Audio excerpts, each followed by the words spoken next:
Scary telling.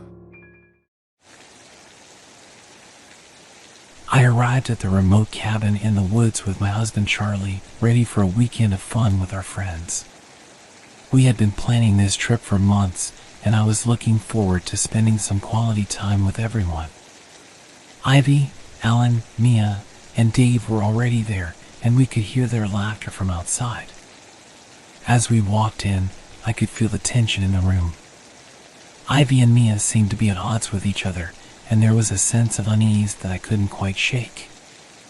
I tried to brush it off and focus on having a good time, but as the night wore on, the tension became more pronounced. Arguments started to break out among the group, and I couldn't help but feel like Mia was at the center of it all. She was acting strangely, whispering to her husband Dave and exchanging strange glances with him. It was almost as if they were plotting something. I tried to ignore it and focus on the positive, but Ivy's jealousy towards Mia was palpable. She couldn't seem to handle the attention that Mia was getting from the rest of us, and it was causing a rift in the group. As the night dragged on, I started to feel uneasy. There was something off about Mia and Dave's behavior, and I couldn't quite put my finger on it. I tried to shake it off and enjoy the rest of the night, but the unease lingered. When we finally went to bed, I couldn't sleep. The events of the night had left me feeling shaken, and I couldn't shake the feeling that something was going to go wrong. I tossed and turned all night, wondering what was going to happen next. In the morning, things seemed to be better. Everyone was in good spirits, and we decided to go for a hike in the woods. It was a beautiful day, and we were all having a good time. But as the day wore on, the unease started to creep back in. Mia and Dave's strange behavior continued, and Ivy's jealousy seemed to be getting worse. It was almost as if they were trying to drive a wedge between us all. As we sat around the campfire that night, tensions reached a boiling point. Petty arguments turned into heated debates, and soon, the once friendly atmosphere turned into a hostile one. I couldn't help but feel like something was about to snap. And that's when I noticed it. Mia and Dave were exchanging furtive glances, and there was a sense of malice in their eyes. It was almost as if they were plotting something, and I couldn't shake the feeling that it wasn't going to be good. As we all went to bed that night, I couldn't help but feel like I was walking into a trap. The tension in the air was thick, and I knew that something was about to happen. I just didn't know what. The next day, I woke up to find a small package waiting for me on the kitchen table. It was addressed to me, but there was no return address. I opened it cautiously, not knowing what to expect. Inside, I found a small USB drive and a note that simply read, "Watch this." I felt a shiver run down my spine as I realized what it was. This had to be the secret footage that Mia and Dave had been using to manipulate us. I hesitated for a moment, unsure of whether or not I wanted to watch it. But my curiosity got the best of me, and I inserted the drive into my laptop. As I watched the footage, my heart sank. It was a video of me and Charlie in our bedroom, taken without our knowledge or consent. Mia and Dave had been spying on us, and now they had the footage to prove it. I felt violated and betrayed. How could they do this to us? And why? I immediately called the rest of the group and told them about the package. They were all equally horrified when they saw the footage. We knew that we had to confront Mia and Dave, but we didn't know how. That's when Ivy suggested that we go to the police. But we quickly realized that we had no evidence to back up our claims. It was just our word against theirs. So we decided to confront them ourselves. We drove to their cabin and knocked on the door. When Mia answered, she acted surprised to see us. But we could see the guilt in her eyes. We demanded that they hand over all the footage they had of us. At first, they denied having any, but we could see that they were lying. Finally, after much prodding, they handed over a small stack of USB drives. We left their cabin feeling disgusted and violated. We knew that we could never trust them again. As we drove back to our own cabin, I couldn't shake the feeling of unease. What else were they hiding from us? And what were they planning to do with the footage they had? We spent the rest of the day trying to make sense of what had happened. We couldn't believe that our friends had been capable of something like this. We felt violated, betrayed, and angry. But as the night wore on, we realized that this was only the beginning. There was more to come, and we didn't know if we were ready for it. The next day, things took a turn for the worse. Mia's twisted games began to escalate, and we were left reeling from the terror that she and Dave were unleashing upon us. It started with small things at first. Strange noises outside our cabin at night, whispered conversations that we couldn't quite make out. But it quickly escalated into something much worse. One night, I woke up to find a message scrawled in blood on the outside of our bedroom window. It simply read, "I see you." I screamed in terror, waking up Charlie and the rest of the group. We were all shaken by the message, and we knew that we had to do something. We couldn't just sit back and let them terrorize us like this. But what could we do? We had no proof that Mia and Dave were behind the messages, and we were terrified of what they might do if we tried to confront them. As the days went on, the messages became more and more frequent. We would wake up to find them scrawled on our front door, on our cars, and even on our clothes. We couldn't escape them. And then one night, things took a terrifying turn. We woke up to find that our cabin had been broken into. Our belongings were scattered everywhere, and there was a message scrawled on the wall in blood. It read, "You can't escape me." We were all paralyzed with fear.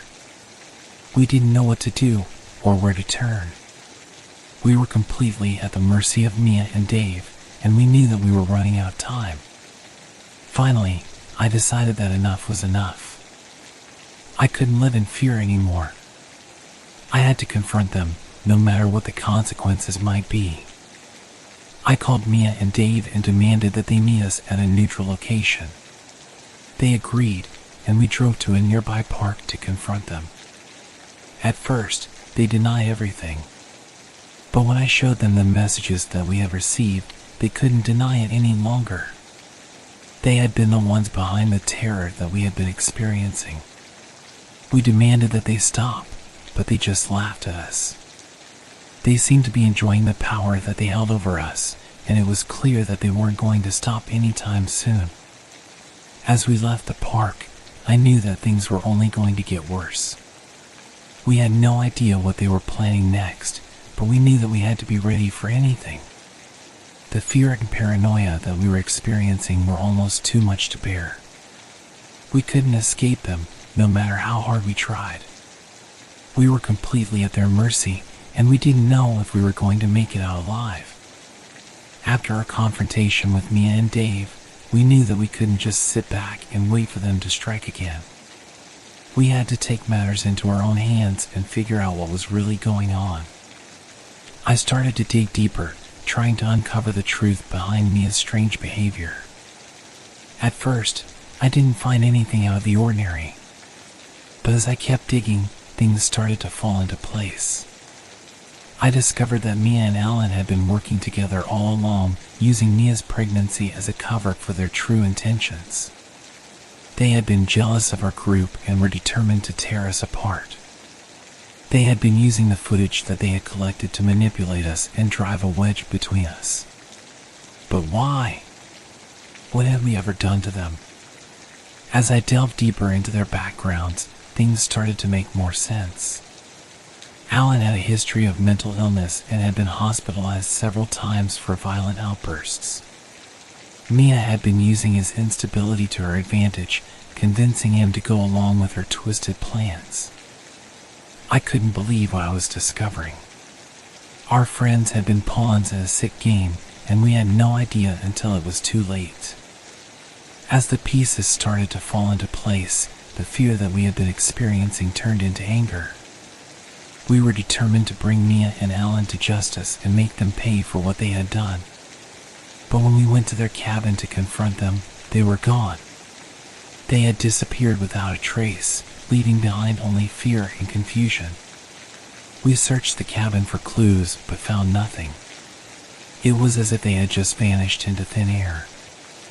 As we left the cabin, I couldn't shake the feeling that they were still out there, watching us.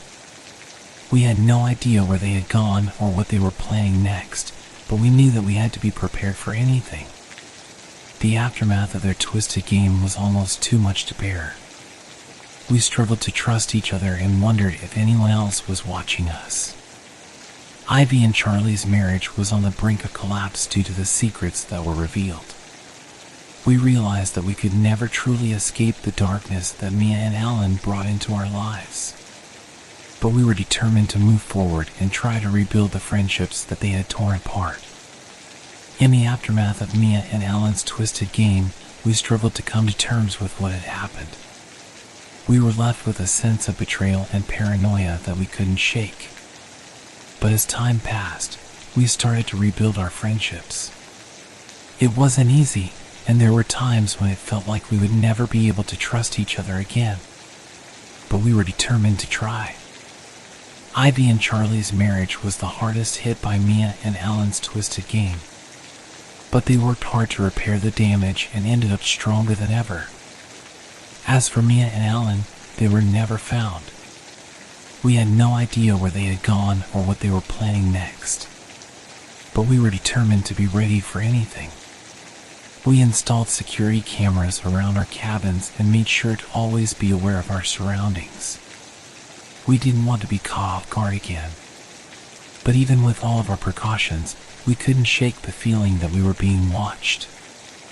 We wondered if Mia and Alan were still out there, waiting to strike again. It was a constant source of fear and paranoia that we couldn't escape. But we did our best to move on and rebuild our lives. Years went by, and we had all but forgotten about Mia and Alan. It seemed like they had just vanished into thin air. But then, one day, I received a letter in the mail. It was from Mia, and it contained a USB drive. The note simply read, "You should watch this." My heart sank as I realized what it was. I hesitated for a moment, unsure of whether or not I wanted to watch it. But my curiosity got the best of me, and I inserted the drive into my laptop. As I watched the footage, I realized that it was taken from the night that we had confronted Mia and Alan. They had been filming us the whole time. But the footage wasn't what I expected. It was a confession from Mia, admitting to everything that she had done. She talked about her jealousy and her desire to tear us apart. She even admitted to planting the evidence that had led us to uncovering their twisted game. I couldn't believe what I was seeing. Mia had been the mastermind behind it all, manipulating Alan to do her bidding. And now, she was confessing to everything. As the footage ended, I knew that it was finally over. Mia and Alan were gone, and we could finally move on with our lives. But the scars that they had left behind would never fully heal. We had been through a nightmare that we could never forget. But we were still standing, and we had each other to lean on. And that was enough.